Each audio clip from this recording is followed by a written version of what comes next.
Halo semuanya, maaf menyela dulu Halo. percakapannya. Halo. Jadi, talk-nya mungkin sekarang udah ada 18 orang ya, mungkin bisa kita mulai. Terus, saya juga mau kasih tahu bahwa, talk ini akan di-record untuk kepentingan arsip dan juga mungkin di-publish di, media sosial, Galeri ISA lainnya. Jadi, untuk sesi tanya jawab bisa dituliskan di chat. Nanti di akhir talk ini akan diadakan sesi tanya jawab. Baiklah. Baik.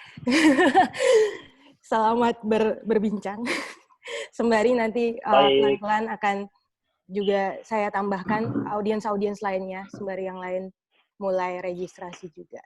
Oke, Makasih, silakan Liza. Riyad. Oke, terima kasih Liza. Halo teman-teman semuanya.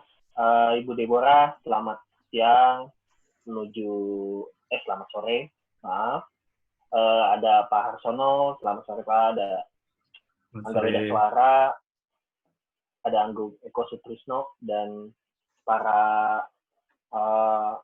peserta bincang-bincang pada sore ini ada Bu Natasha Sidarta, ada Ajiko, ada Tendira, ada Delphi, dan ada banyak lainnya. Hari ini artis talk-nya sendiri kita akan ngebahas menyoal dari pameran yang sudah dilaksanakan semenjak 1 bulan yang lalu, berjudul Corporeal Material, di mana Pak FX, Agung, dan Angga Weda Suara sebagai salah satu senimannya. Pamerannya sendiri ya kurang lebih membicarakan soal singgungan antara performance art dan fotografi, baik performance sebagai karya mandiri yang direkam melalui dokumentasi yang menjadi arsip, baik performance yang menggunakan medium fotografi sehingga menciptakan genre performance fotografi. Kira-kira kurang lebih seperti itu. Dan kita ngelihat bagaimana misalnya medium fotografi selain berfungsi sebagai alat rekam yang juga menjadi validasi terhadap sejarah seni performance, karena kita bisa melihat misalnya karya-karya dari Sensar Sihaan di tahun 79 yang berjudul Eksperimen Patung Hidup, kayak seperti apa bentuknya.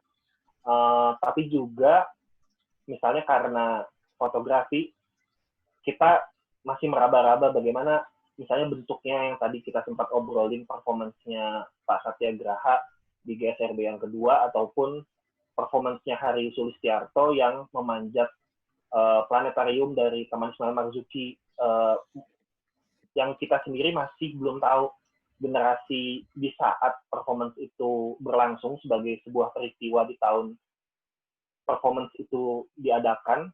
Kita generasi ini belum tahu bagaimana sebenarnya performance itu bentuknya seperti apa, karena tidak ada arsip fotografinya. Sedangkan beberapa performance yang ada arsip fotografinya, kita bisa membuktikannya sebagai satu peristiwa sejarah seni performance. Tapi di kemudian hari juga fotografi menciptakan kemungkinan baru dari seniman-seniman performance, sehingga mereka dapat menciptakan performance yang ditujukan tidak untuk peristiwa yang di sini dan hari ini, tapi untuk audiens yang lebih luas, audiens pameran fotografi, audiens pameran seni visual lainnya yang sifatnya dia lebih durable atau tidak temporal atau tidak sesaat. Kira-kira seperti itu. Kita akan coba mulai aja dari beberapa seniman ini secara santai, juga secara lebih kayak sharing gitu ya, melalui prosesnya di dalam pameran ini. Sebenarnya saya pengen nanya, bagaimana teman-teman semua, Pak FX, Kang Angga, dan Agung memutuskan menggunakan tubuh sebagai medium artistik gitu. Karena sebelumnya kan misalnya Pak FX dari seni lukis, Agung dari seni patung, atau Kang Angga apakah langsung performance juga, tapi kenapa akhirnya menggunakan tubuh. Ada keputusan saya mau menggunakan tubuh sebagai bahasa artistik. Dari Pak FX mungkin, silahkan Pak. Ya, sebetulnya dari awal saya tidak pernah berpikir bahwa saya ingin membuat satu performance. Saya mengatakan bahwa saya bukan performer artis. Sampai pada tahun 1997. Ya, 97. Itu adalah performance saya yang pertama, yaitu Distraction, yang saya lakukan di alun-alun utara, alun-alun selatan di Jogja. Pada waktu itu pameran Cemeti Slot in the Box. Nah, saya sebetulnya tidak ingin membuat performance pada waktu itu. Saya hanya ingin menunjukkan atau ingin membuat suatu karya yang sifatnya itu adalah merusak. Tetapi merusak kalau hanya menghadirkan di dalam studio, dalam satu galeri art space itu hasil dari sebuah kerusakan, maka itu adalah artefak dari merusak. Dan orang tidak melihat peristiwa merusak itu. Sementara yang ingin saya perlihatkan bahwa saya ingin memperlihatkan merusak. Kenapa? Karena pada saat sekarang, pada tahun itu, pada tahun 1997 itu, bahwa pemerintah Orde Baru itu banyak sekali melakukan hal-hal yang sifatnya destruktif, merusak, membakar gedung PDIP dibakar, kemudian beberapa gereja dengan beberapa kelompok diadu untuk membakar gereja dan seterusnya seperti itu. Nah, itu yang kemudian membuat saya merasa bahwa saya ingin merusak juga. Merusak tetapi tidak perlu harus disensor. Karena pada waktu itu Orde Baru merusak dan kemudian di media-media massa dia mengatakan bahwa bukan kami yang merusak tetapi ada oknum lain. Artinya ada sesuatu rekayasa. Nah, saya ingin menunjukkan bahwa saya ingin merusak dan dilihat oleh orang. Nah, maka dari itu kemudian saya membuat satu pada waktu itu saya mengatakan bahwa ini sebetulnya bukan performance. Ini adalah proses saya membuat karya, peristiwa di mana saya ingin merusak, nah itu saya rusak. Seperti itu. Nah, disitulah kemudian saya mulai merusak, membuat satu peristiwa yang merusak, seperti itu. Nah, itulah awal dari saya melakukan performance, dan orang kemudian menyebutnya, ya Pak Harsono sedang melakukan performance. Tetapi niat saya sebetulnya adalah membuat atau menciptakan suatu peristiwa. Seperti itu. Itu kira-kira. Baik. Agung mungkin? Silakan Mas Agung. Jadi Agung ya. Pengalaman awal kenapa akhirnya memilih tubuh sebagai medium kekaryaan? Sebenarnya awalnya karena studi kuliah saya adalah studi patung. Terus ada satu mata kuliah yang membuat saya tertarik, itu adalah seni monumental. Yang di mana dalam mata kuliah itu saya akhirnya melakukan riset mengenai monumen yang berada di Kota Bandung.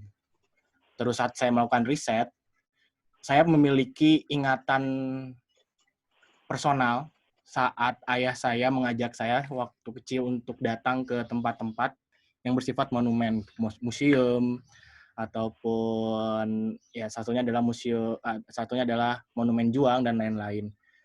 Saat saya kecil, saya memiliki kenangan di mana diceritakan sebuah kisah tokoh-tokoh yang ada di museum. Ada Pak Soeharto, dia adalah pahlawan dan lain-lain gitu. Tapi seiring berjalannya waktu, saya tumbuh besar dan saat datang kembali ke tempat tersebut, saya memiliki ingatan yang lain terhadap tempat tersebut. Ingatan di mana ternyata objek yang muncul memiliki ingatan yang tumbuh keluar yang baru gitu. Dan akhirnya saya rasa di mana pada posisi itu ada dua ingatan yang sedang berlaku gitu. Pertama ingatan si monumen, yang kedua adalah ingatan saya sendiri sebagai manusia gitu. Nah, saya rasa di situ akhirnya saya melihat saya sebagai mahasiswa patung bagaimana potensi tubuh manusia sebagai penyimpan ingatan, gitu. Ingatan yang menubuh gitu. Akhirnya saya ingin mencoba bagaimana praktik performance yang berlandaskan dari studi saya sebagai patung. Saya mencoba membagi ingatan ketubuhan dan mencoba membandingkannya dengan monumen dan ingatan patung tersebut. Di situ akhirnya saya memilih tubuh sebagai medium kekaryaan saya. Namun sebenarnya secara pengalaman ketubuhan awal menonton performance sebenarnya cukup lucu karena saya menonton Angga Wedaswara di Cigondewa. Karena saya masih SMA dan saya masih ingat waktu itu tiba-tiba Cigondewa ramai dengan mural, terus ada acara televisi Kabayan Nyitruk, dan waktu itu saya tidak tahu itu adalah peristiwa apa gitu. Yang saya rasakan adalah peristiwa arak-arakan yang biasanya sering ada di kampung gitu. Suatu hari ada orang mural, terus ada orang yang baca Quran di tengah sungai gitu.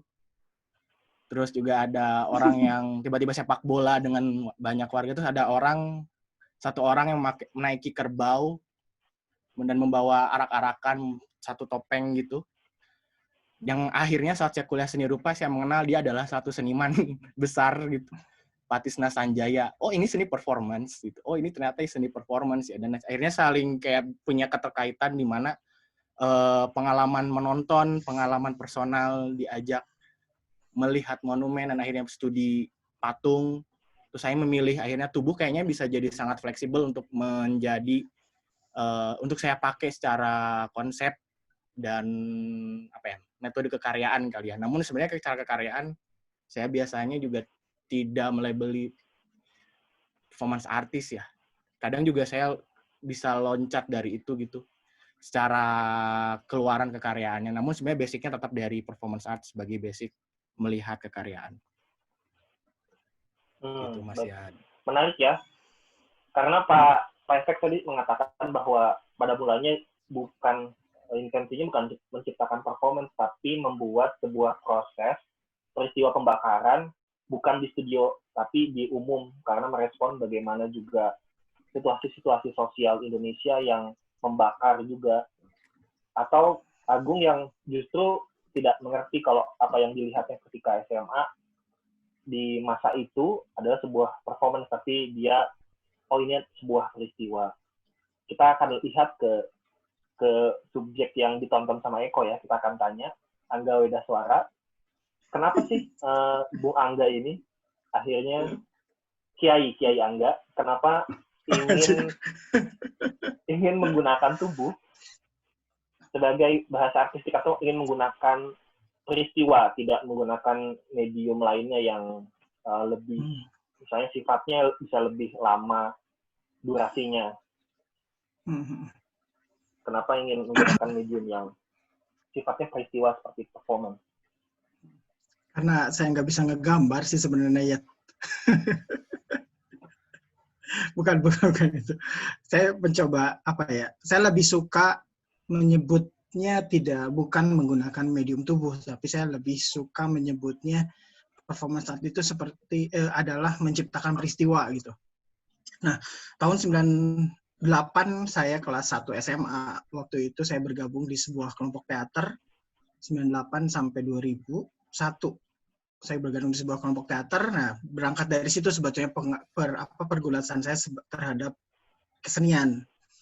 Nah, kemudian saya ingat sekali di kelas 2 SMA gitu, tiba-tiba saya ketemu seorang teman yang ngebawain buku gerakan GSRB itu. Terus lihat-lihat, seni rupa itu ternyata bisa menggunakan tubuh. Begitu katanya si teman saya ini. Yang sangat erat hubungannya dengan aktivitas saya sebagai aktor pada saat itu. Kelas 1 SMA itu ya. Nah, kemudian setelah kuliah tahun 2001, saya sudah tidak punya cukup waktu untuk berproses teater karena membutuhkan durasi waktu yang panjang, terus intens latihan gitu ya. Terus saya juga tidak kuliah di kampus seni. Nah, akhirnya secara sadar teman saya yang waktu SMA bawain buku GSRB itu, si Muhammad Akbar yang sekarang jadi video artis, dia ajak saya ke rumah proses. Waktu itu sedang menyiapkan Bandung Performance Art Festival yang ketiga. Nah gitu, saya tiba-tiba dicemplungkan ke situ, dan kemudian ternyata ngobrol sama Kang Yoyo, ngobrol sama Kang Uday, Pak Tisna, ternyata apa yang saya lakukan dalam sela-sela latihan teater itu adalah sebuah bentuk-bentuk performativity, kira-kira gitulah. Jadi saya mungkin satu-satunya di 3 seniman ini yang tidak pernah melewati menggunakan medium seni rupa lain gitu, kayak melukis atau patung atau apa gitu. Langsung menggunakan tubuh gitu. Nah, kalau Kang Angga kan langsung menggunakan tubuh. Kenapa saya nggak bisa menggambar ya? Tapi kan kok sudah ada koleksi gambarnya di Macan. Iya. Nah, kembali lagi ke teman-teman yang lain. Kalau tadi misalnya Kang Angga langsung menggunakan tubuh, kan kalau misalnya Pak FX atau Eko, dia juga pada mulanya melalui medium konvensional seni rupa seperti lukis dan patung. Menurut Pak FX dan Agung misalnya ketika menggunakan si praktik performance ini, apa sih bedanya dengan medium sebelumnya? Dan apa yang membuat dia urgent untuk dilakukan gitu? Penting untuk dilakukan dengan menggunakan performance dibanding dengan medium yang lainnya. Oke, mungkin saya bisa jawab dulu. Begini, saya sejak awal saya memang kuliah dari jurusan seni lukis. Kemudian saya membuat karya lukisan itu hanya sampai dengan tahun 74 ya. Itu adalah pameran di Taman Ismail Marzuki, pameran besar seni lukis Indonesia yang pertama, dan itu pun karya-karya saya juga bukan sepenuhnya seni lukis. Nah, ketika saya mulai tahun 75, saya mulai membuat satu instalasi, objek, dan sebagainya. Lantas kemudian apa perbedaannya pada tahun 98 itu saya membuat, kalau dibilang sebagai performance, performance. Nah, mengapa saya melakukan itu? Dan apa bedanya? Bedanya adalah bahwa karya-karya instalasi saya itu memang meruang, artinya berada di dalam satu ruang. Pak Sanento Yuleman almarhum mengatakan bahwa karya-karya saya dan karya-karya teman-teman seni baru yang lainnya, mereka berada di ruang konkret. Dia mengatakan seperti itu. Ruang konkret itu artinya bahwa dia berada di ruang pameran, bukan di atas base, tetapi dia posisi karya itu sama dengan meja atau kursi yang ada di situ. Dan juga berada di ruang yang sama dengan penonton. Jadi dia berada di atas lantai, tidak di atas base lagi. Nah, tetapi karya-karya itu tidak mewaktu. Artinya karya-karya itu tidak dari waktu ke waktu itu sama, karya itu tidak berubah. Nah, karya performance itu saya merasakan bahwa karena saya membuat peristiwa, saya ingin menghadirkan sebuah peristiwa, maka peristiwa itu ada awal dan akhir. Artinya ada waktu. Nah, disitulah sebetulnya perbedaannya yang saya sadari betul bahwa saya membuat sebuah peristiwa dan peristiwa itu berhubungan dengan ruang dan waktu. Berada di ruang dan berada di waktu, dan dari satu waktu ke waktu yang lainnya itu berjalan dan tentunya tidak statis dan berubah. Itu yang saya rasakan pada waktu itu. Dan kemudian selanjutnya saya selalu membuat peristiwa. Jadi membuat performance yang saya pikirkan adalah bukan bagaimana tubuh saya sebagai medium, tetapi bagaimana peristiwa itu saya ciptakan atau saya menciptakan peristiwa di dalam waktu tertentu seperti itu. Itu kira-kira. Baik, Pak.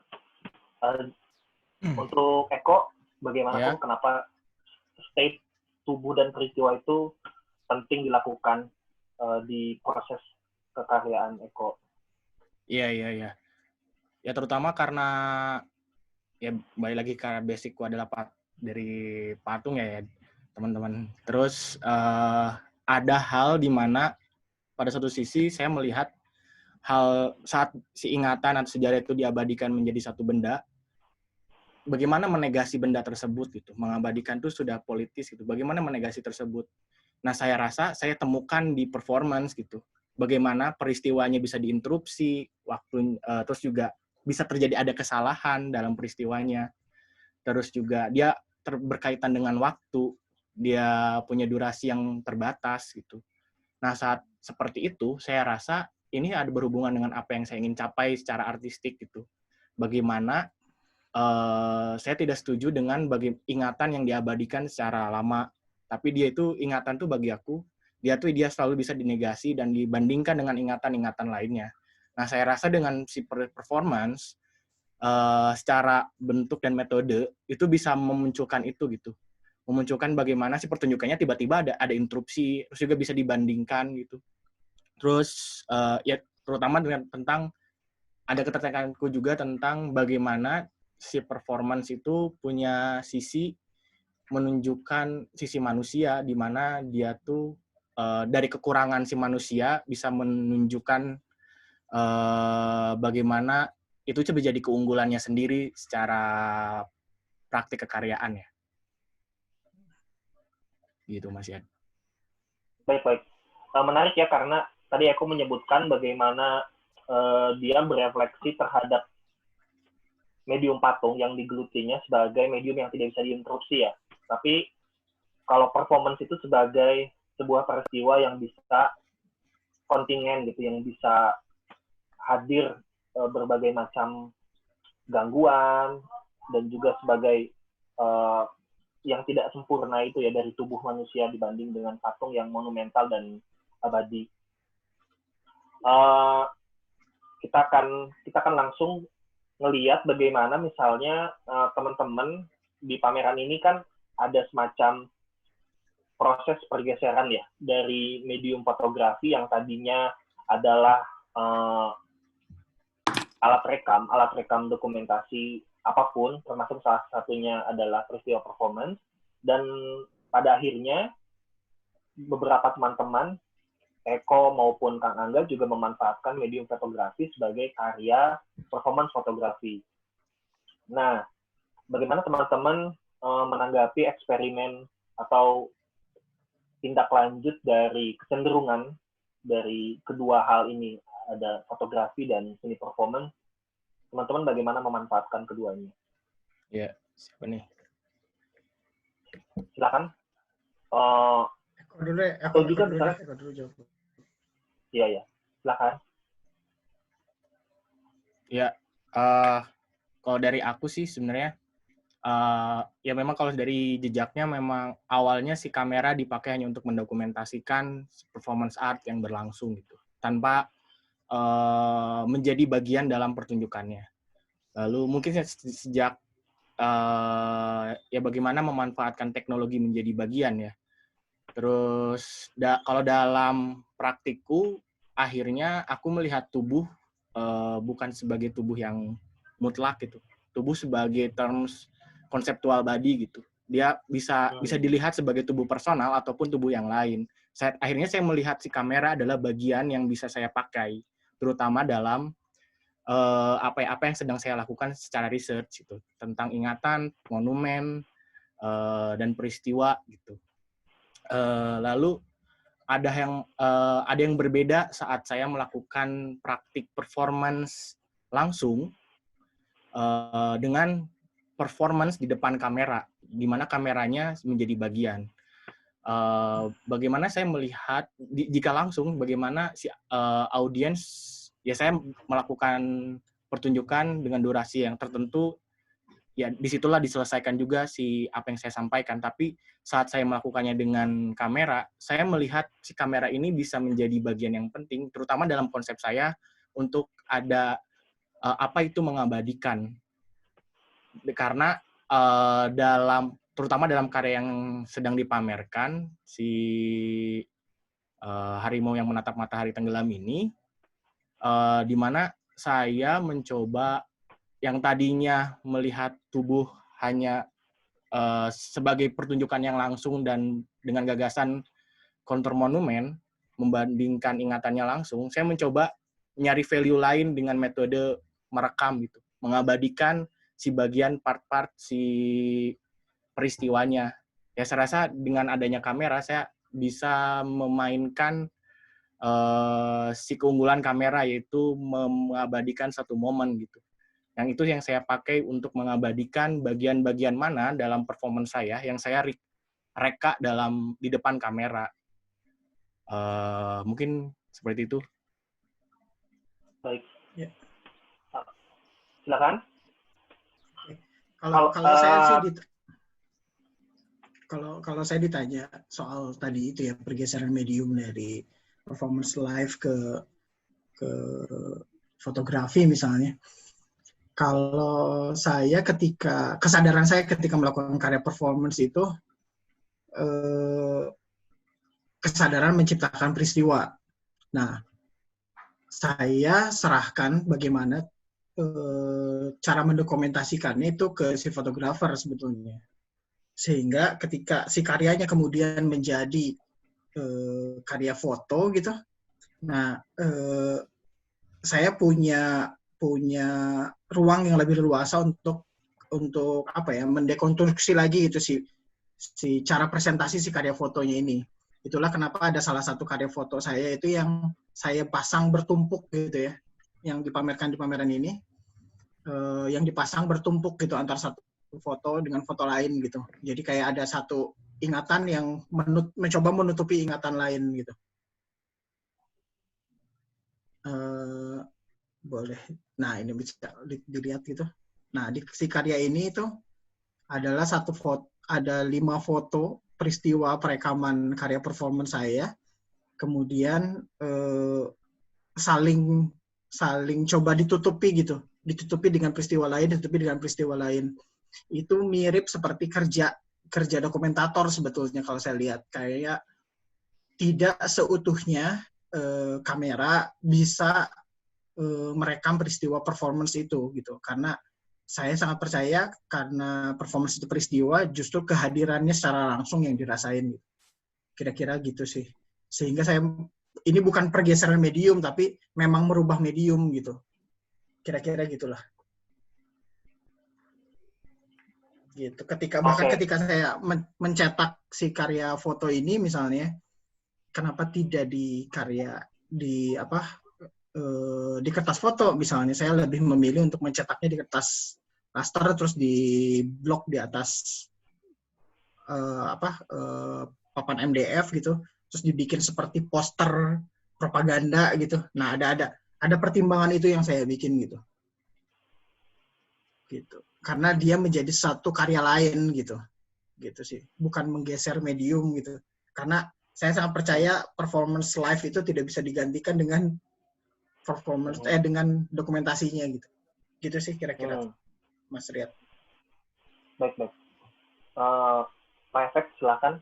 Dan di 2 karya Pak Efek sendiri di pameran ini, Writing in the Rain dan Rewriting the Erase, menggunakan kamera, ada yang still video dan juga ada yang Pak Efek melakukan penulisan ulang atas beberapa huruf-huruf yang dituliskan semacam peristiwa tapi menggunakan kamera. Silakan Pak Efek. Ya. Kesadaran saya pada awalnya hanya sekedar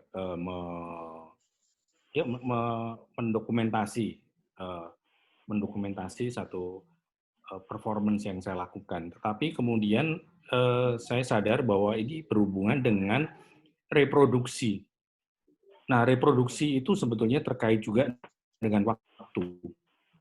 Waktu di mana waktu itu tidak saat sekarang ini, tidak present ya, artinya tidak saat sekarang ini, tetapi ini adalah waktu lampau. Nah, sehingga kemudian ya saya menghadirkan fotografi ini, dan terutama yang ini ya, ini karya ini, Rewriting the Erase ini secara sadar betul saya menaruh kamera di depan pada waktu saya performance. Dan performance saya ini memang bukan performance di depan publik. Jadi performance yang berada di satu ruangan. Nah, kenapa saya melakukan performance di satu ruangan yang kemudian direkam oleh satu video dan kamera?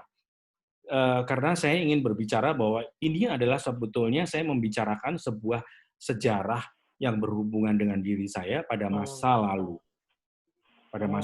Jadi kalau ini kemudian saya lakukan saat sekarang ini juga di depan publik, maka itu menjadi present, menjadi hari ini, menjadi saat ini. Menjadi ketika orang melihat itu, oh Pak Harsono sedang menulis. Tetapi ketika orang itu melihat foto atau melihat video itu, maka dia akan mengatakan, oh ini rekaman dari satu reproduksi dari satu rekaman yang pernah terjadi, yang pernah dilakukan pada masa atau pada waktu lalu. Nah, ini memang berhubungan dengan satu konsep bahwa saya ingin menghadirkan satu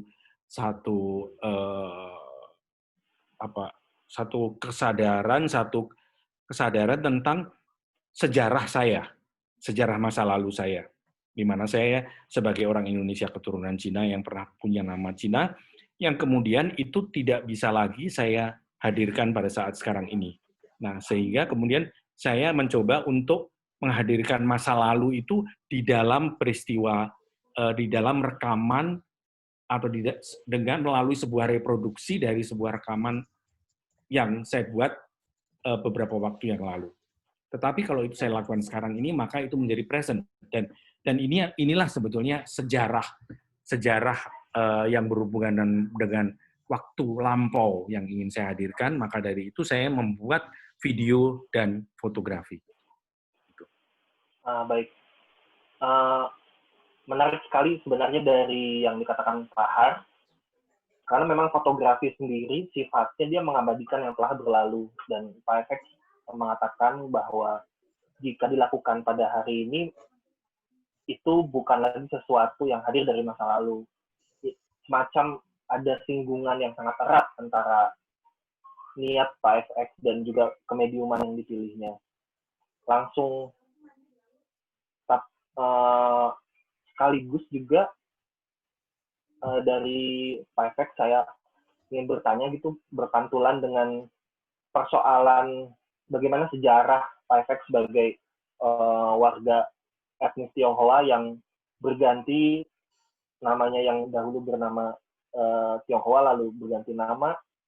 Bagaimana Pak FX misalnya melihat fenomena politik rasialisme di Indonesia yang sudah Pak FX sering refleksikan sejak tahun 90 hingga karya terakhir Pak FX di tahun 2000-an.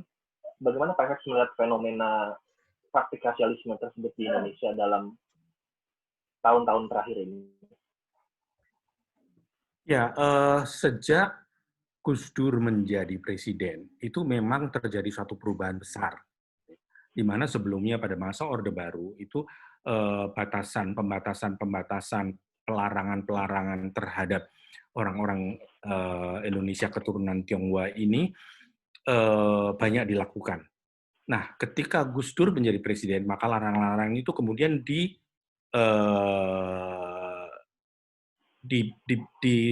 diperbaiki, dan orang Tionghoa menjadi boleh melakukan praktek-praktek kebudayaannya dan sebagainya, dan termasuk juga dengan tulisan-tulisan Mandarin dan sebagainya. Semakin hari sampai saat sekarang ini, sebetulnya pemerintah telah melakukan banyak hal yang berhubungan dengan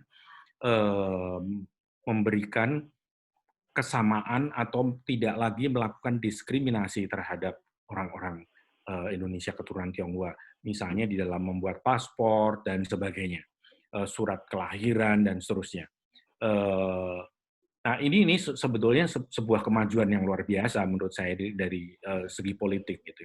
Tetapi selalu bahwa rasialisme, isu-isu rasialisme selalu menjadi komoditi yang menarik bagi politik, bagi perubahan-perubahan politik. Selalu isu-isu rasialisme selalu dipakai untuk menekan atau melakukan perlawanan atau untuk menampilkan kekuatan tertentu atau menunjukkan kekuatan tertentu dengan cara melakukan diskriminasi, rasialisme, dan sebagainya. Nah,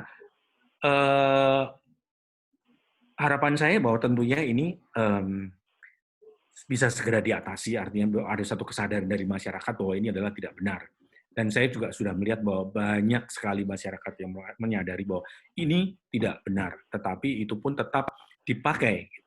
Nah, ada satu hal yang mungkin barangkali sampai saat sekarang ini belum bisa diterima atau belum terlaksana, yaitu penghapusan sejarah, di mana banyak peran dari orang-orang Tionghoa seperti majalah Tempo yang paling baru saat sekarang ini yang membicarakan 3 orang Indonesia keturunan Tionghoa yang berperan di dalam peristiwa kemerdekaan Indonesia. Nah, tapi nama-nama ini hilang semuanya. Di dalam BPUPK, Badan Persiapan Usaha Kemerdekaan Indonesia, ada 4-5 orang Tionghoa di sana, dan itu tidak ada di dalam sejarah, hilang. Nah, hal semacam ini banyak sekali terjadi, dan harapan saya bahwa ke depannya pemerintah mulai menyadari bahwa diskriminasi terhadap orang-orang Tionghoa yang sudah diperbaiki, sudah dikurangi dan sebagainya ini kemudian diikuti dengan perbaikan sejarah. Seperti proyek saya yang terakhir tentang sejarah yang kelam terjadi pada tahun 1948-49 di mana banyak sekali orang-orang Tionghoa yang dibunuh, dan itu tidak ada di dalam sejarah Indonesia. Dan itu banyak, itu bukan dalam arti ratusan tapi ribuan di berbagai kota di Pulau Jawa ini. Saya sudah menemukan kurang lebih sekitar 13 kuburan massal, dan itu saya pakai untuk membuat satu karya dari sejak tahun 2009 sampai 2019 kemarin. Ya. Baik, Pak. Nah, berkaitan dengan masih dengan politik atas tubuh, Pak, di karya Bapak sendiri yang korban 1 dan yang mati terbakar, bagaimana Pak Harsono melihat bagaimana tubuh-tubuh warga Indonesia keturunan Tionghoa yang refleksi apa yang Bapak lakukan sehingga akhirnya menampilkan sebuah kritik dan gugatan yang mencari siapa yang bertanggung jawab terhadap beberapa instalasi yang terbakar. Prosesnya seperti apa gitu, Pak? Ya, sebetulnya ini berangkat dari peristiwa 98, dan ini memang bukan berhubungan dengan orang Tionghoa aja, tetapi pada waktu itu ada terjadi satu kerusuhan besar, dan saya terus terang, saya pada waktu itu ada di Jakarta Selatan, bukan Jakarta Selatan, tapi pinggiran, sudah keluar dari Jakarta Selatan, itu sudah masuk Tangerang Selatan. Saya tidak berani untuk meninggalkan rumah. Saya tetap di rumah karena ada satu trauma besar tentang satu peristiwa-peristiwa sosial politik dari tahun 65 dan peristiwa-peristiwa rasialisme yang lainnya, sehingga kemudian saya lebih memutuskan untuk tinggal di rumah. Tetapi setelah itu kemudian saya mendapatkan foto-foto dokumentasi dari teman-teman saya yang bekerja sebagai seorang aktivis, dan saya melihat bahwa banyak sekali orang-orang yang terbunuh pada waktu itu, yang kemudian mereka korban-korban yang terbakar di mal-mal itu banyak sekali pada waktu itu. Dan itulah yang kemudian mendorong saya untuk menghadirkan kembali peristiwa itu di dalam penciptaan karya ini. Dan itu saya membuat torso, kemudian saya bakar, dan saya melakukan bukan orasi tetapi satu pertanyaan-pertanyaan bahwa ini sebetulnya bukan berkaitan dengan kerusuhan saja, tetapi memang kerusuhan ini memang diciptakan oleh satu kelompok tertentu, dan sampai pada waktu itu tidak ada orang yang bisa bertanggung jawab terhadap kerusuhan itu. Sampai sekarang pun juga tidak ada orang yang bisa diusut dan mempertanggungjawabkan siapa yang melakukan kerusuhan itu. Kira-kira seperti itu. Inilah. Tetapi kemudian sekali lagi bahwa pada dasarnya saya ingin menghadirkan satu peristiwa, dan kemudian peristiwa itu selalu berkaitan dengan proses penciptaan karya, sehingga proses pembakaran ini kemudian saya ikuti dengan hasil-hasil atau torso-torso yang sudah terbakar ini saya hadirkan kembali di ruang pamer bersama dengan video dari peristiwa itu. Baik, Pak.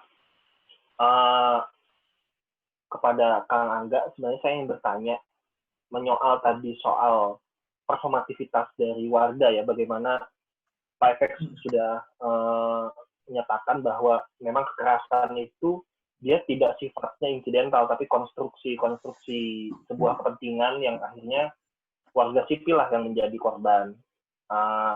Menyoal karya dari Angga Wedaswara sendiri, kita tahu ada performativitas baru di situasi pasca 98, di mana misalnya ada kekerasan atas ideologi tertentu yang dia ikut bersih desak di ruang publik gitu. Nah, dan Kang Angga sendiri memanfaatkan situasi performatif ini dengan cara memasuki atau menyelinap masuk ke dalamnya, dan dengan kode-kode yang justru melawan performativitas dari si konstruksi khalayak itu. Nah, gimana proses penyelinapan dan akhirnya menggunakan modus performatif orang lain menjadi modus performatif diri sendiri? Oke. Sebenarnya si karya yang berjudul Ikhtiar 1 dan 2 yang saya tampilkan di sini itu bagian kecil dari karya dari satu proyek besar saya yang berjudul Ana Muslim sebetulnya. Gagasan atas ide ini kalau tidak salah mulai saya diskusikan sama beberapa kawan itu ya di tahun 2016 lah. Jauh sebelum ada peristiwa demo besar di Jakarta atas respon terhadap Gubernur Jakarta pada saat itu. Nah, si karya-karya ini sebetulnya si proyek besar ini sebetulnya sedang bicara tentang apa yang saya rasakan sebagai seorang Muslim hari ini, gitu. Karena sejak tahun 2015 gitu ya, atau 2016 awal, simbol-simbol keagamaan ini semakin masif gitu digunakan, seperti fenomena-fenomena pemuda-pemudi hijrah gitu ya. Orang kemudian sudah tidak merasa sungkan menggunakan simbol. Saya harus mengatakan keislaman di sini ya gitu. Menggunakan keislaman dalam aktivitas sehari-harinya gitu.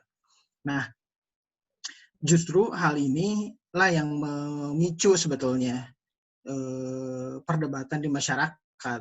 Akhirnya Islam model apa yang ada gitu. Karena kemudian menjadi ditafsir banyak aliran gitu ya gitu. Nah, si karya awalnya ini adalah berangkat dari gagasan tentang penyebutan non-Muslim di sebuah negara syariah sebetulnya.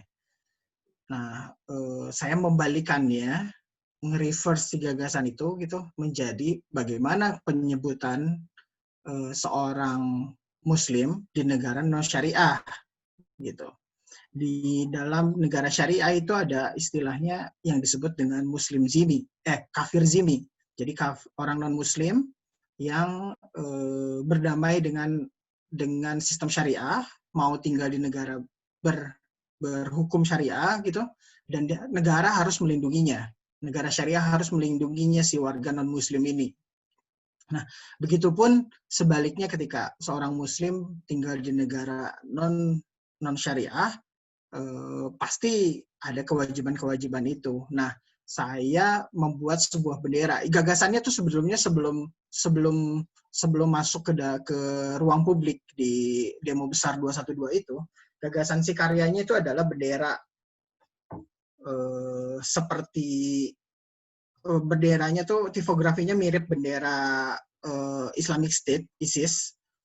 Kemudian saya tulis dengan teksnya jadi Muslim Zimmi di situnya gitu.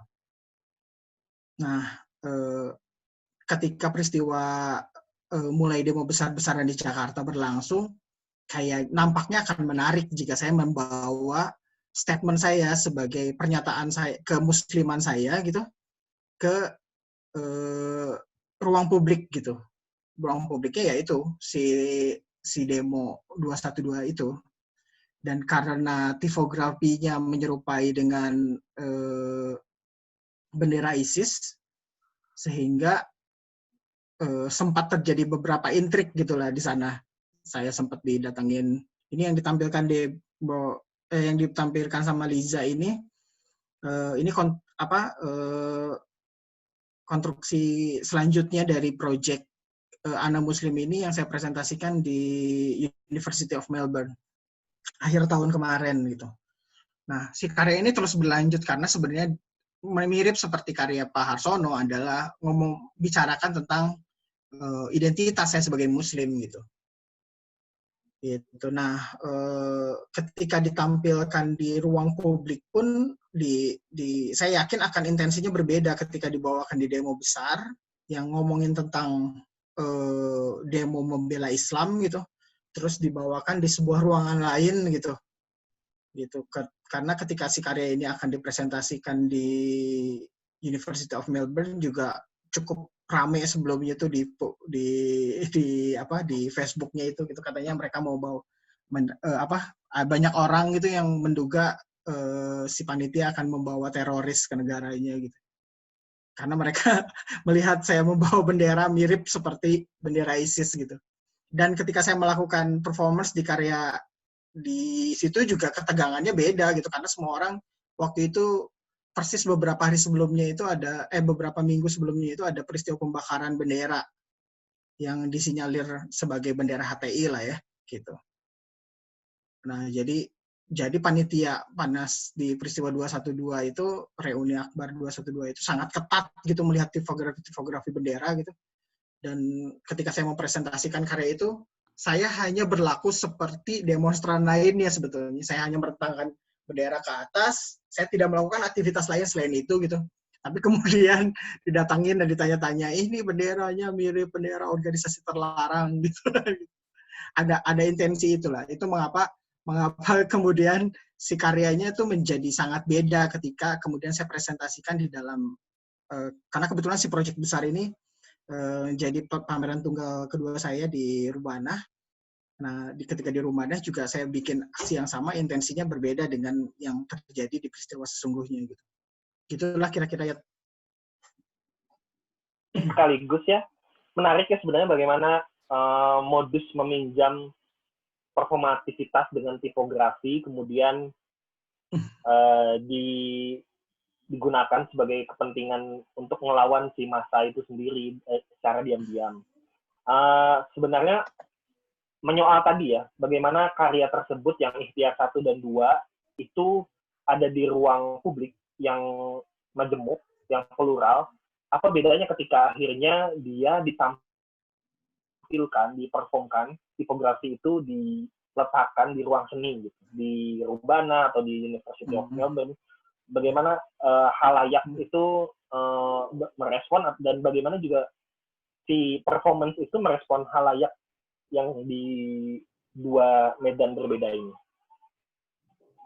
Oke, menarik sih sebenarnya ketika saya pertama kali menampilkan karya ini di ruang publik di reuni akbar 212 itu cukup mencolok perhatian karena ya ya karena tipografinya mirip dengan bendera ISIS gitu. Jadi orang berpikir jangan-jangan ini mau memprovokasi sehingga biar diliput media, terus sehingga media akan menuliskan bahwa reuni Akbar 212 disusupi oleh ISIS misalnya. Ada kekhawatiran itulah gitu. Dan ketika itu saya melakukan 2 kali performance. Pertama dilakukan di malam harinya, ketika demonstran baru pada datang ke Monas di malam harinya, itu saya tidak merentangkan bendera ke atas gitu. Saya cuma menyimpan bendera di pundak saya gitu, di belakang gitu. Terus si fotografer memotret dari belakang dengan sambil menatap patung Diponegoro, terus ada ada background Monas gitu. Saya malam itu juga saya sudah didatangin laskar, terus ditanya maksudnya apa, saya jelaskan aja posisi saya bahwa saya seniman, saya sedang membuat sebuah proyek, judul karyanya Saya Muslim, tapi saya jelasin si bentuk benderanya itu kan tulisannya Ana Muslim, Muslim Zimi gitu. Nah si bentuk benderanya ini kan tulisannya Ana Muslim, Muslim Zimi gitu. Nah ketika melihat tipografi seperti bendera ini, orang juga pun bertanyakan, tapi kan Anda membuat bendera yang mirip dengan organisasi terlarang, katanya. Itu yang membuat kami cemas, katanya, bahwa kemudian nanti akhirnya media bisa memelintir, katanya, bahwa aksi ini ditunggangi oleh ISIS, seperti itulah. Gitu. Tapi bahkan di malam hari itu bendera itu dirampas oleh Laskar FPI. Untung saya sudah menyediakan 4 bendera lainnya. Sehingga besoknya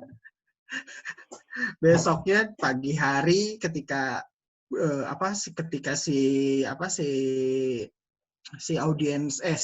demonstrannya semakin banyak gitu, saya udah bisa melakukan karya performance yang ditampilkan ini nih.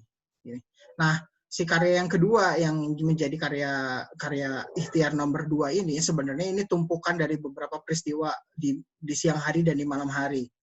Di situ ketika saya menggunakan bendera, orang meresponnya dengan cara berbeda. Tapi ketika bentuknya t-shirt, orang makan berfoto dengan saya. Di foto di layer yang kedua, yang ada gambar Monasnya.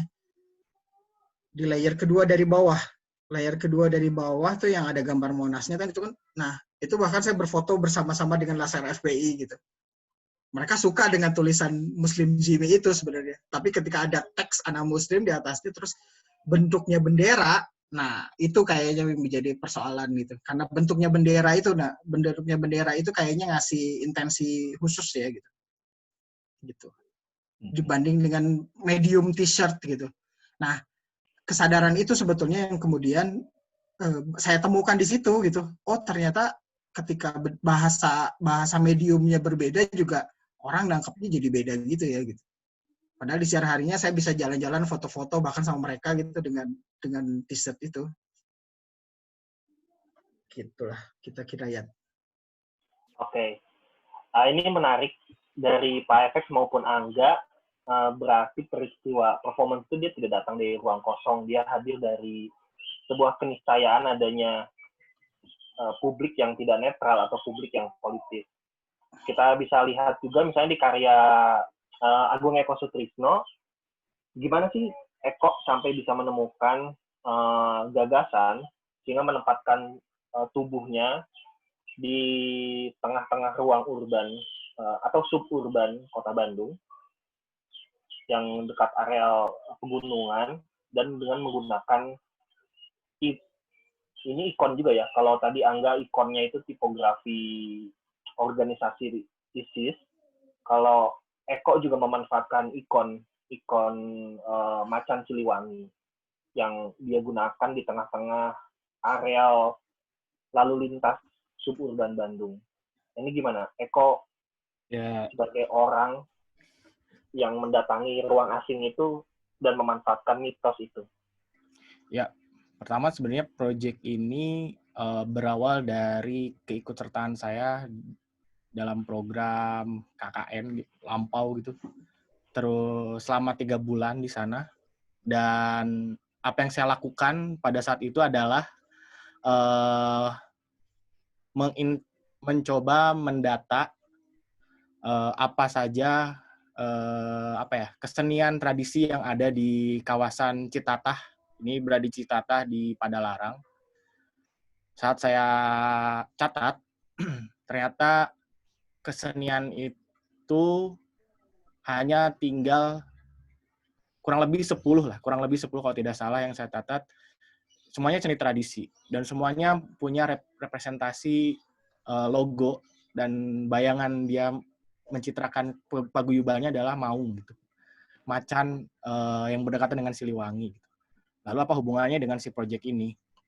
Nah, si project ini akhirnya selama 3 bulan itu saya mencoba menggunakan metode Flanner untuk berjalan-jalan, berkeliling kampung, mengobrol dari rumah satu rumah, sampai pada akhirnya diajak ke beberapa tempat yang ternyata ada konflik gitu di warga sendiri, yaitu pertambangan.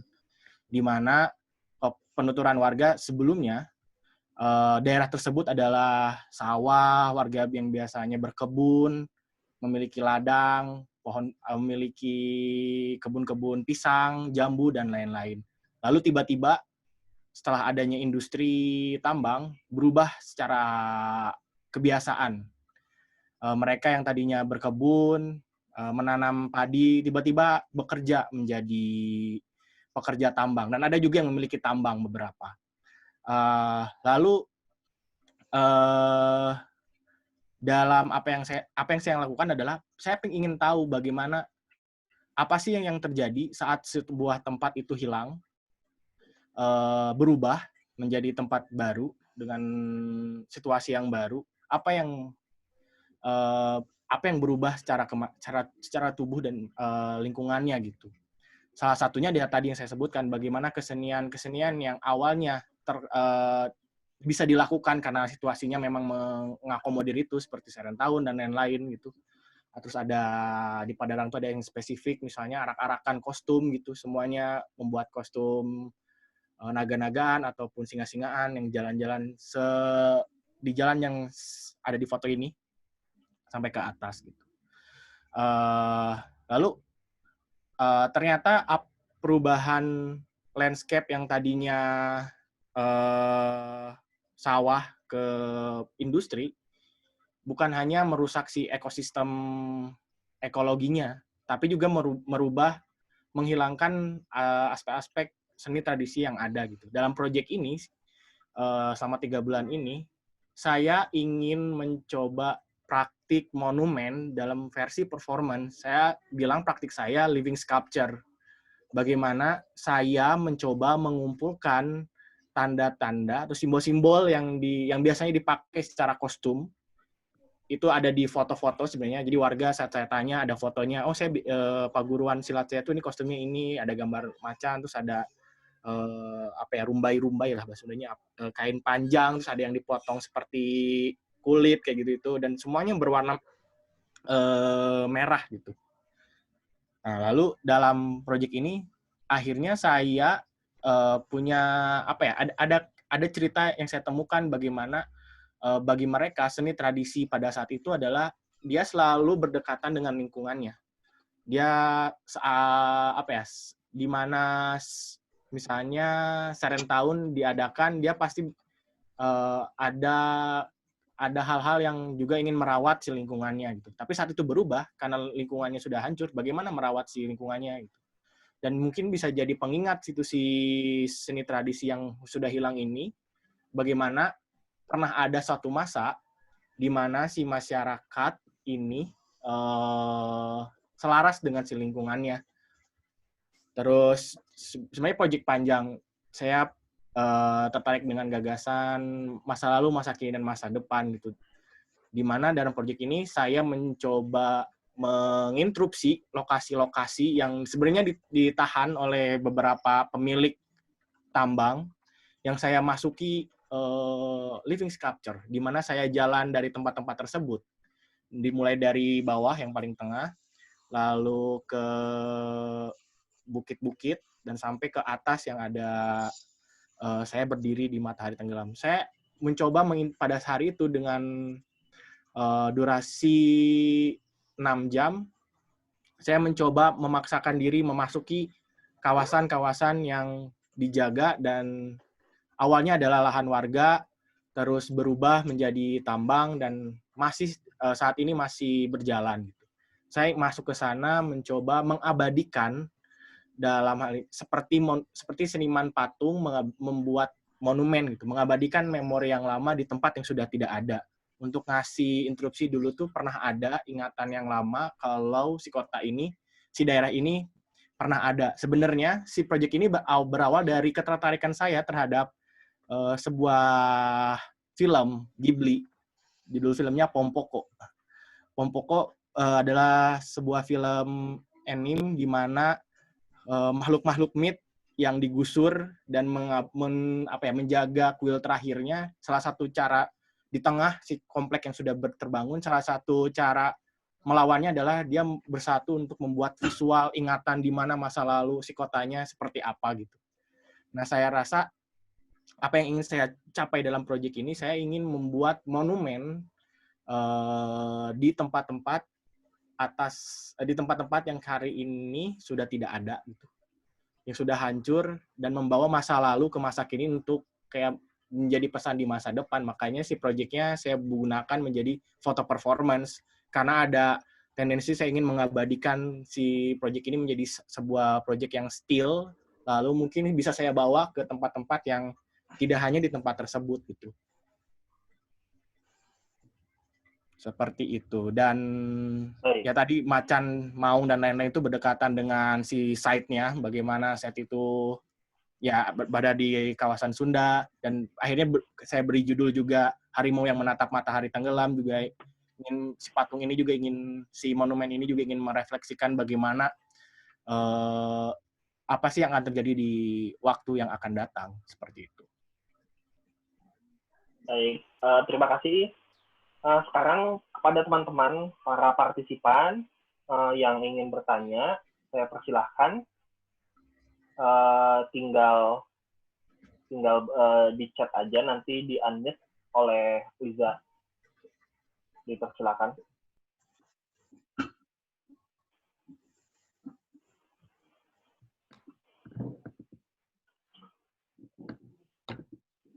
Sambil menunggu yang bertanya, semacam sedikit mengulas, kalau Pak FX tadi mengatakan bahwa medium fotografi digunakan untuk mengabadikan yang lampau, justru di karya Eko, dia ingin menghadirkan yang lampau di hari yang ini. Kurang lebih begitu ya, Ko ya? Tapi kalau misalnya di karyanya Angga Wedasuara, justru dia menggunakan fotografi sebagai cara mengabadikan ya, cara mengabadikan peristiwa si performance tersebut. Ada 2 performance kalau kita datang ke, kita sebagai publik seni, kita mungkin akan merasa ada 2 performance di dalam peristiwa Angga ya. Ya.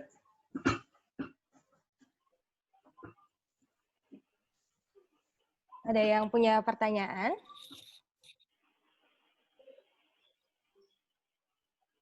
Ziko Albaikuni ini biasanya suka kritis bertanya.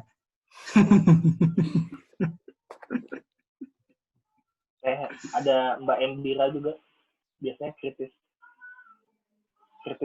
selalu. Kritis selalu. Sudah biasanya selalu.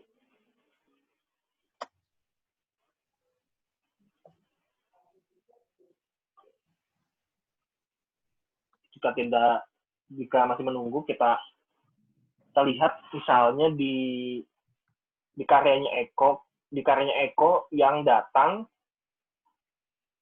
itu semacam tubuh yang asing kan, karena Eko tidak berasal dari lingkungan di mana karya itu diciptakan, atau juga misalnya karyanya Angga yang datang ke ruang yang asing gitu ya, ke ruang yang katakanlah berbeda dengan habitus sehari-hari Angga ataupun habitus sehari-hari Eko tinggal. Itu bagaimana sih proses? Kalau saya sebenarnya tidak asing dengan demonstrasi, ya. Dengan demonstrasi. Jadi maksudnya Anda demonstran profesional. Demonstran profesional. Monster Nggak, maksudnya remaja. gini, saya selalu ingat, apa ya, kayaknya sejak tahun 2007 sampai 2017, kayaknya saya nggak pernah absen May Day. Oh, oke. Oke, jadi aktivitas demonstrasi itu bagi saya kayak ya biasa-biasa aja gitu. Ada orang lagi ngomong, kebetulan ngomongnya banyakan gitu ya. Gitu. Nah, ketika si karya saya dieksekusi di Reuni Akbar 212, yang kedua ya ini 2018, karena peristiwa yang pertama itu kan 2016 kan ya. 2016 terus 2017. 2016 itu bahkan saya datang ya, sebagai demonstran. Gitu. Sebenarnya bukan sebagai demonstran sih, karena motifnya beda ketika saya datang di demo May Day misalnya. Tapi saya pengen ngelihat sebenarnya ada apa sih di sana gitu. Kebetulan ada yang ngajak, saya ikut pergi gitu aja sih sebenarnya. Cuma peristiwanya memang di sana itu tidak semengerikan yang diduga orang gitu ya. Ketika ada orang bilang ada ribuan orang terus berpakaian putih-putih semua terus membawa slogan dan orang marah-marah, enggak kok, enggak semengerikan itu gitu. Biasa aja, nggak tahu karena saya biasa datang ke demo kali ya gitu. Tapi entah apa yang terjadi, tanpa bermaksud tanpa bermaksud membela. Saya kan datang berarti di 2018 itu kedua kalinya ya. Nah, datang pertama itu di 2016. Di 2018 itu datang kedua kalinya. Saya merasakan hal yang berbeda dibanding ketika saya datang di May Day gitu. Rasanya tuh beda gitu. Kalau di May Day itu nggak tahu ya, semakin kesini May Day itu buat saya tuh jadi rasa yang berbeda gitu. Jadi kayak akhir-akhirnya May Day itu buat saya kayak ajang reuni ketemu teman-teman lama aja gitu. Kayak gitu. Ketemu lama, senang ketawa-ketawa gitu, ngetawain. Dulu kita ya demonstran gitu ya, kita dulu marah-marah gitu ya. Gitu. Reuninya di May Day, banget mas. Reuninya di nah, paling benar. Cuma kalau pas di di 212 ada intensi yang beda. Entah kenapa, mungkin karena gitu ya, doktrinnya gitu, orang-orang yang datang itu kayak jihad gitu. Jadi intensi yang datangnya pasti beda gitu. Kalau saya itu kayak nganggap saya mah datang ke pengajian aja lah gitu. Datang ke sana gitu. Cuma melakukan aktivitas berbeda dengan mirip dengan orang lain tapi dengan intensi yang beda gitu aja sih. Gitu. Jadi sebenarnya bukan ruang yang benar-benar asing buat saya gitu, tapi orang juga kemudian menjadi asing dengan saya karena saya datang dengan cara yang saya berbeda gitu. Padahal saya menggunakan statement yang sama gitu sama mereka gitu. Gitulah kira-kira. Ya, ini menarik.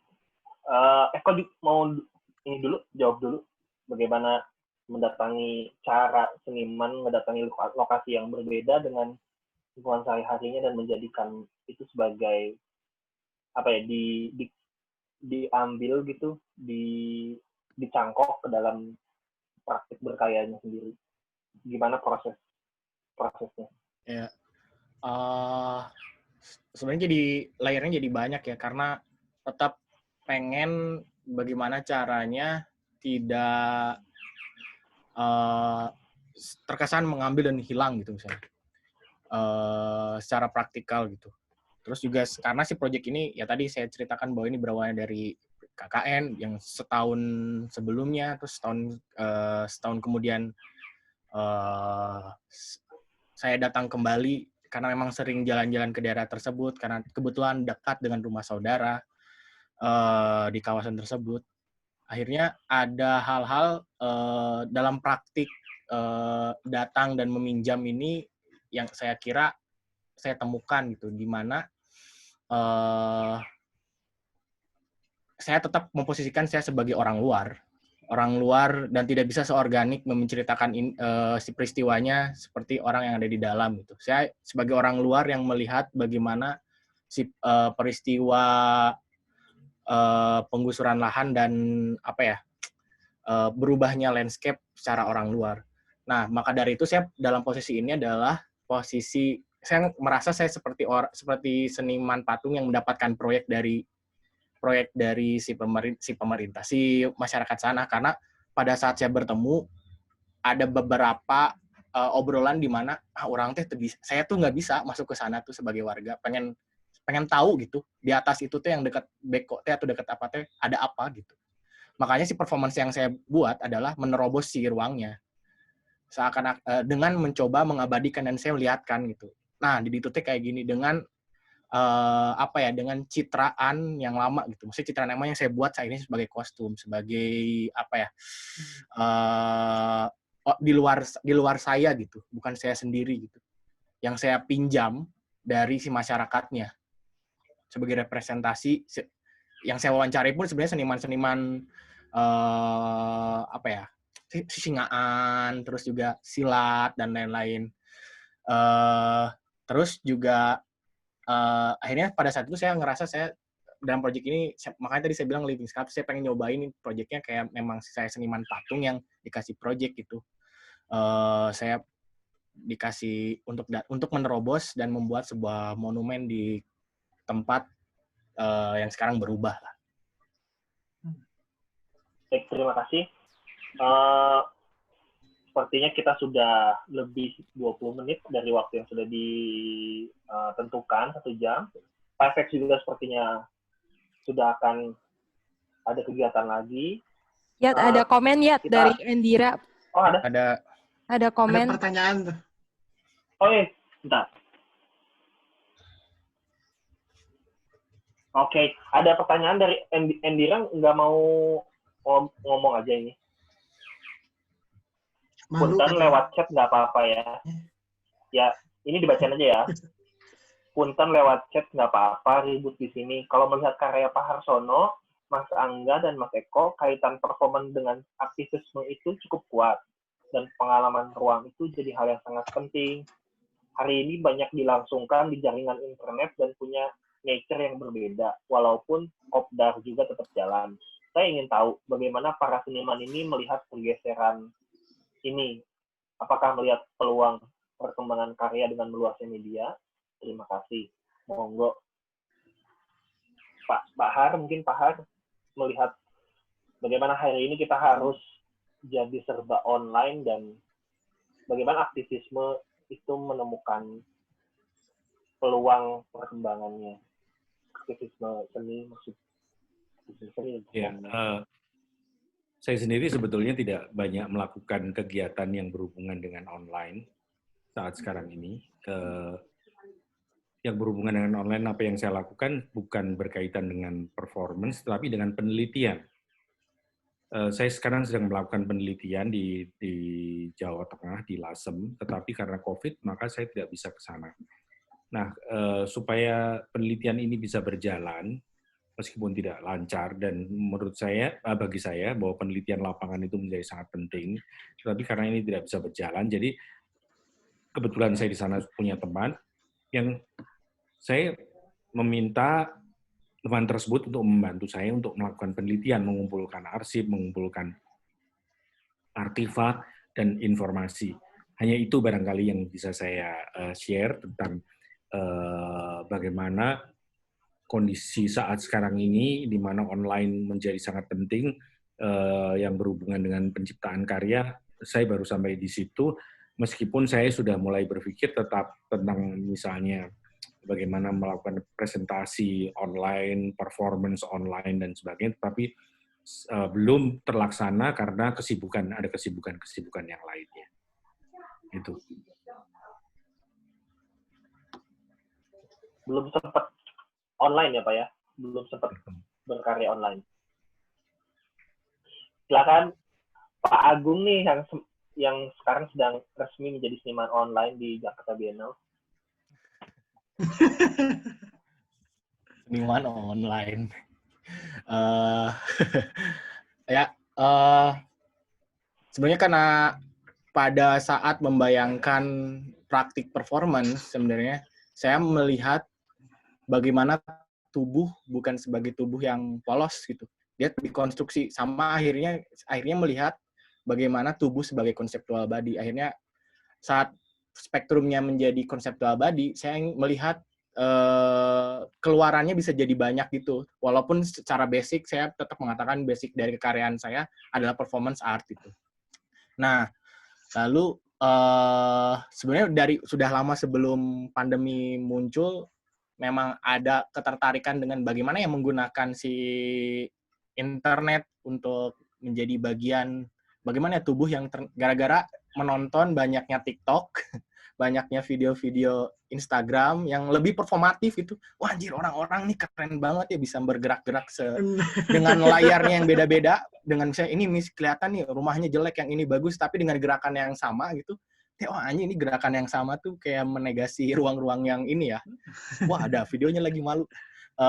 Lalu akhirnya karena sudah lama, terus kebayang gimana ya, karena konsep kakaran saya berbicara tentang ingatan, landscape kota, dan riset tentang Bandung di beberapa karya sebelumnya, akhirnya punya ide tentang bagaimana ya membayangkan ulang internet sebagai ruang jalan lain menuju ingatan yang sudah nggak ada, untuk merekonstruksi gitu dengan pola mungkin kayak forensik arsitektur gitu, mencoba melihat bagaimana ruang yang sudah ada tidak ada dari perspektif orang-orang yang digusur gitu.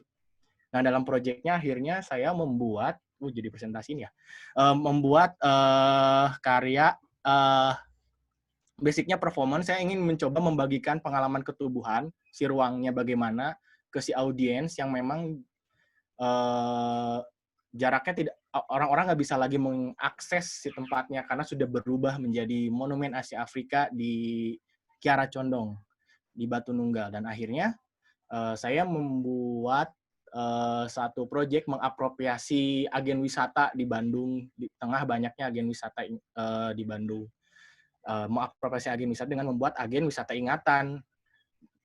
Mencoba, karena konsep saya karya persona saya berbicara tentang ingatan dan monumen, saya mencoba menyandingkan ingatan tentang kota yang diciptakan dengan ingatan organik si masyarakatnya, mencoba mengasih value yang berbeda aja gitu di karya-karya internet gitu. Dan bagi internet yang bisa jadi pengalaman yang menarik, bagaimana saya ingin melihat bagaimana apa itu performativitas di internet ya, apa ya, tubuh yang lain tuh seperti apa ya, bagaimana saya tiba-tiba sangat tersipu ketika kekasih saya mengasih stiker love gitu, padahal hanya stiker gitu, tapi ada seakan-akan ada tubuhnya gitu, dia senyum ya ternyata gitu.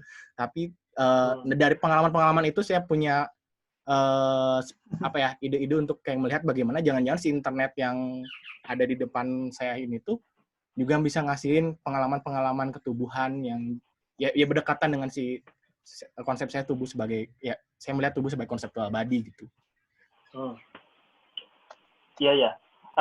Kau tadi mengatakan konseptual body, ada satu karya menarik yang saya sempat ikut terlibat di dalam proyek kurasinya, yaitu karya dari Abi Rama.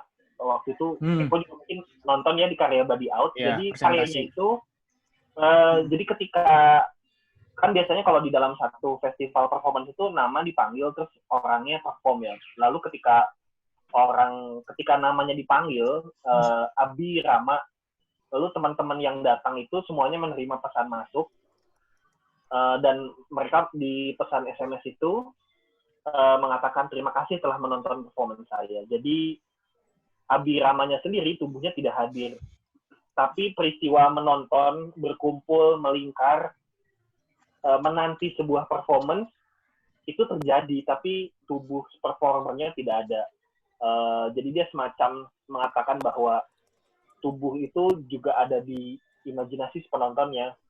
Dan sekitar 5 menit kemudian kita menerima SMS dari Abi Rama, terima kasih telah menyaksikan performance saya. Ya, kurang lebih begitu. Silakan Kang Angga, adakah peluang-peluang berbisnis dan berkesenian di era online ini? di era online ini ya. Nggak tahu sih sebenarnya kalau kalau ngomong soal aktivisme gitu ya, aktivisme secara langsung aja negara itu diam, apalagi cuma dikerjakan di internet gitu. Berapa banyak kaos-kaos yang dibikin di Kita Bisa misalnya, atau petisi online gitu, ada yang menjadi berbahasa gitu. Oh, gitu. Berapa banyak petisi online tentang banyak hal lah, tentang hari ini, tentang terus awal yang tadi pertama tuh pas ngegas, jadi kayak kayak ada suara. Aduh, kok ada suara? Kayaknya Ziko kayaknya kepencet nih lagi di bengkel. Sorry, kepotong. Nah, kalau saya ngelihat sih nggak tahu ya. Saya masih berpikir sebenarnya bagaimana aktivisme ini berjalan di ruang virtual gitu ya. Pasti akan ada masanya ketika internet itu menjadi medium yang efektif. Tapi saya belum nemu caranya. Itulah kenapa saya beberapa kali nyoba untuk bikin karya performance di internet tuh kayak nggak dapat gitu. Lihat. Ya. Gitu ya, sih. Saya sih kangen untuk juga bikin. Kangen ya.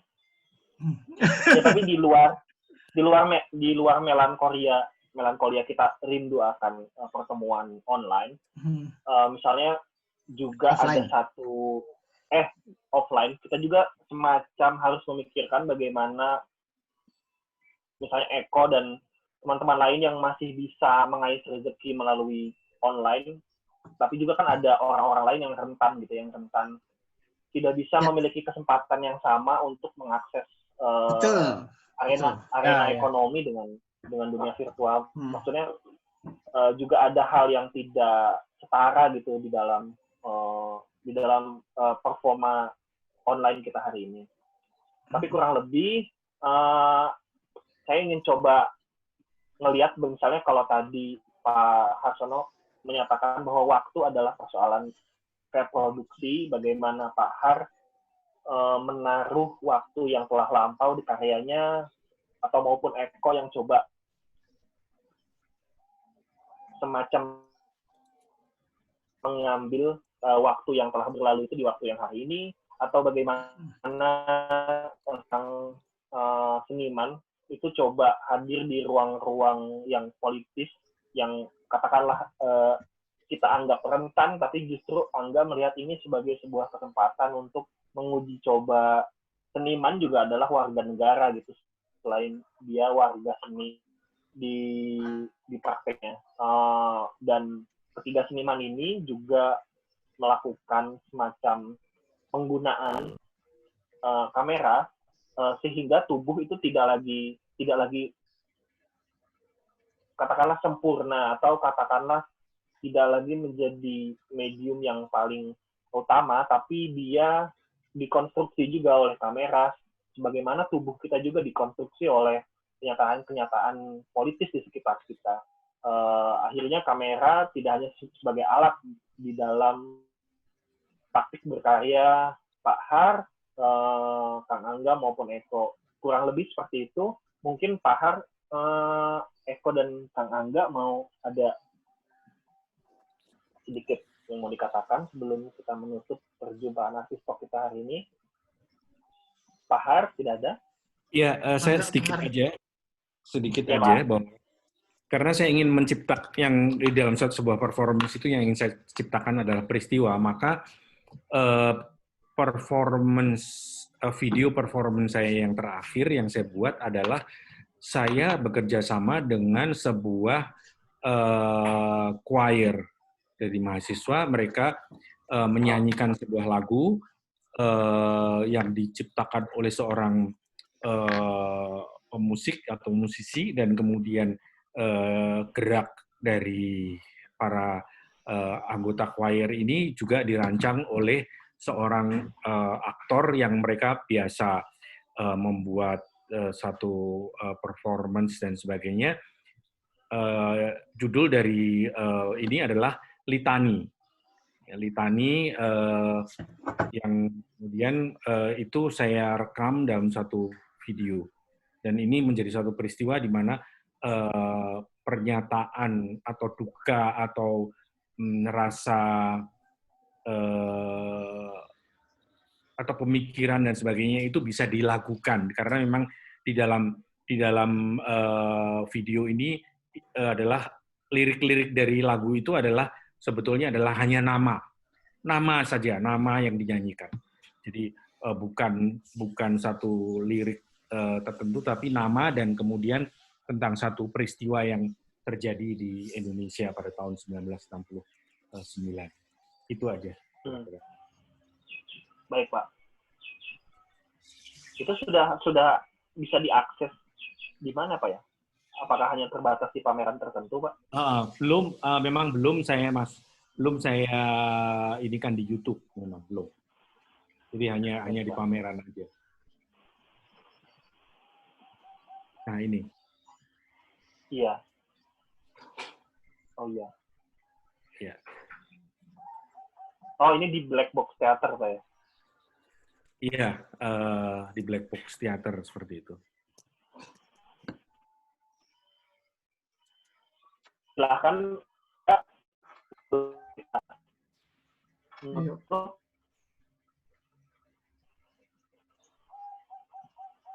Tidak ada, Mas Eko? Cukup Mas Yed. Aman.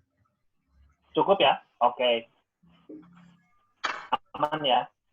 Terima kasih banyak kepada Pak Sono, kepada Isa Art and Design, Ibu Deborah yang setia meskipun sebentar lagi akan kedatangan tamu. Biza, terima kasih. Terima kasih juga. Terima kasih. Silakan. Biza, langsung ditutup. Terima kasih semuanya. Terima kasih semua yang udah datang. Terima kasih Pak. Foto bareng dulu dong, foto bareng. Oh, foto. Foto bareng Foto itu ya. bareng. Foto bareng virtual. Ya sudah. Ayo. Dua. Ini Aduh, dua. Ibu Deborah. Ibu Deborahnya lagi masak kayaknya. Oh, ya ampun. Ibu rumah tangga, biasa. Ya sudah, terima kasih sudah menghadiri talk-nya, walaupun ini di hari Sabtu. Ya, sudah. Semoga talk-nya enjoyable buat semuanya. Selamat malam minggu. Ya, selamat malam minggu semuanya. Selamat istirahat. Selamat malam minggu ya. Thank you. Sorry. Selamat malam minggu di The Scene. Thank you, guys. Thank you. Terima kasih. Okay, have a great weekend. Thank you, Deborah. Thank you, Deborah. Ya, thank you, Deborah. Thank you semua.